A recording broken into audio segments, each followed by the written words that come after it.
Hello, welcome to the second part of our Android Studio Kotlin first steps. We will get now the show underway. We will start developing our first application. You should at least now have the application running, or at least the emulator here. You have here like your emulator already ready to play, the app, and now we can start developing uh, our app. Okay, we'll do very simple things for now, so we can start getting our experience on how to work with Android Studio. So as I mentioned before, we will have both the presenter control section where we will program and the visual section where we will interact and design our visual side of this activity. Every activity has one XML assigned to it. In this case, main activity has the XML assigned, the one that has the name activity main. In this line 10, you have to understand that this class, because the activities are classes, okay, this class will be run as an object from who is going to run this object is really the operating system, the Android phone. The Android phone will execute this class and will execute this function as we did before with the function main from the Kotlin native development, okay? So this is for us as the function main. This is the entry point for our app. So if this is the entry point, the first line will be executed is line 9, and the second line is line 10, which is with interest us because it is here where it links this XML to this file. There is a function set content view which belongs to main activity, and as many others. If you just press Control Space, you will have the hint with many other functions that belong to the main activity, and he's executing this function, and setting that this main activity links this to this main activity. We're linking activity main. When you see a function without anything here, it's because it's executing the function. It belongs to the class. Okay, you can find it either this way or this way. It doesn't really matter. It's the same. Okay, and we're saying that this, which is this, and if you press this, it tells you this one here. Execute this function and link to it the main activity. Okay, the following steps will be to design our app. If we go here to the design section, right now we have a text view, as you can see here. The constraints is really all the container, okay? And we will see a different way of arranging the visual side. You have the tree-based arrangement. Here you will see a tree-like arrangement in which right now there is only one visual component inside the container.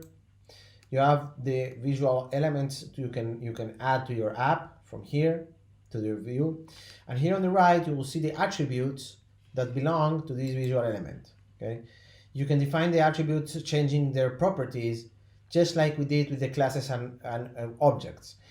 All visual elements are objects that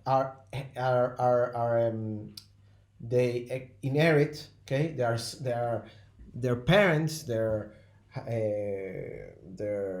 parent class is a view class. Okay, and the view class has many attributes that can be added and modified here. Now each of these visual elements has its own attributes as well. We have to be careful with that. Okay, but the idea here is that if we follow the same idea that we've seen with the classes and the objects, each one of these is an object. So, and from each one of the elements that you will see here is an object, and each one of these is a class. Text view is a class that you can put here many different objects of that class. See, I'm putting many different objects of the same class, text view, and I changed its properties just like we did with the object with the previous tutorial. We can put here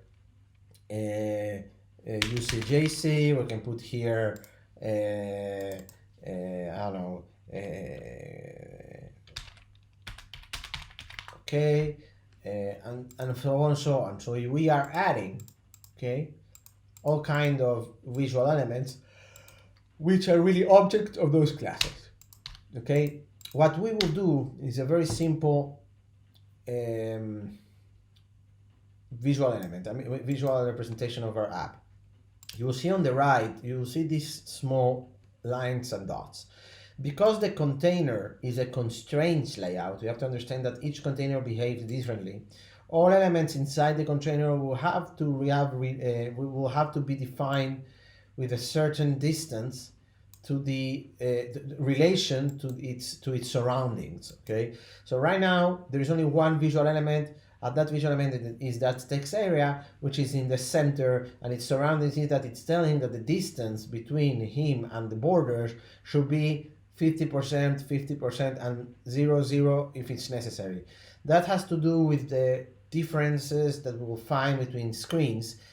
In Android, there are many different phones with many different screen sizes, so we have to be ready that our app may work in different places, and this allows it to adapt the moment that it changes the size of the screen. Okay, now just for now, I will take out the current properties of the constraints, okay, and I will start adding stuff. For example, this one here, instead of hello world, I'm going to change the title to welcome to my app. Okay, now this one right now it's free, it's not moving and it's not related to anything. Okay, and it won't work because you have to relate it. It tells you this view is not constrained, you have to constrain it, yeah, to its surroundings. But what I will do is change the font size. If you go down to text sorry, you can change the size of the font by defining different sizes. Okay, generally it's SP or DP, doesn't really matter. Okay, now we put it very big, in a big size welcome app. The following thing we'll do is add a small image. This doesn't matter, just here, and it will ask me if I want to choose an image that I already have here in my resources. Right now I only have one in my project, which is this one. In the Android system as a whole, you may find many others. Okay, but we should always choose the ones here. Okay, I'm gonna put this one by default. I'm gonna try to center it horizontally. Next, I will add a button. Okay, and that button I'm gonna leave it here, for example. Right now, the three of them are inside the container, and because the container is a constraints layout, is requesting me to define its constraints to its surroundings. So there are either two ways. You can either just do this and relate it, tell, okay, I want it to be related to the top of the screen, to this visual element, to this side, and to this side. You can do it like this, and so you're relating it. Or you can just choose this one and come here and tell him, okay, choose it for me. Choose it automatically. And if you do this, what it does is try to fix it to that position. It's not exactly the same because the previous option, if I do this, I'm just saying that this is the relation to that. So it's not. Okay, it's related. Okay, it's related to the other side. So right now, doing that, by putting here 0, I'm saying that it has to be in the center, but it has to try to be in the center. Okay, now this is not allowing me to link it to this because this is already linked to that. Okay, so I don't really need to link it again. They're both linked already through this one. Now this one, because it's linked to the image, from like this linked him to the image here. Now if I move this, everything moves. Okay, so if I do this, it will move upwards, and if I do this, it will move to the middle. So it's playing around with the constraints has its difficulties. You have to get used to it. But I preferably won't put it. I won't link this one to neither this or this. I want to link this one to this one here. So now this one is really linked to that one and that one, even though we're not seeing it here. Okay, that's the only thing I want to do. Let's try and execute it.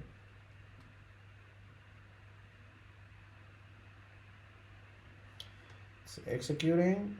Let's see if it loads. It's installing, and it loads.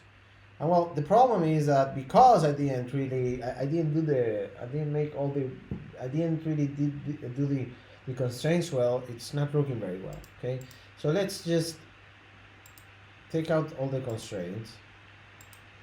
Okay, let's just try to fix it in its place.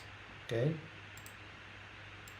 that the relation should be like this, should be here, this should be up here. Okay, and this should be there where it is right now.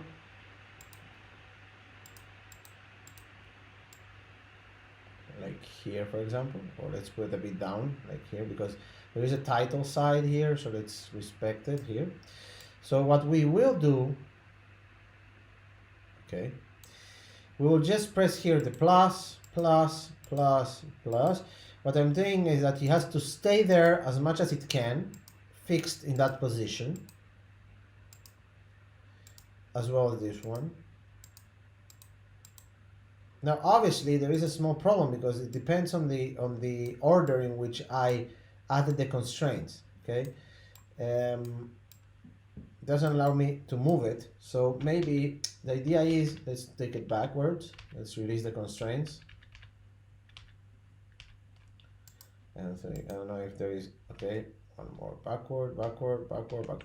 So let's do something different. Let's just start with this one.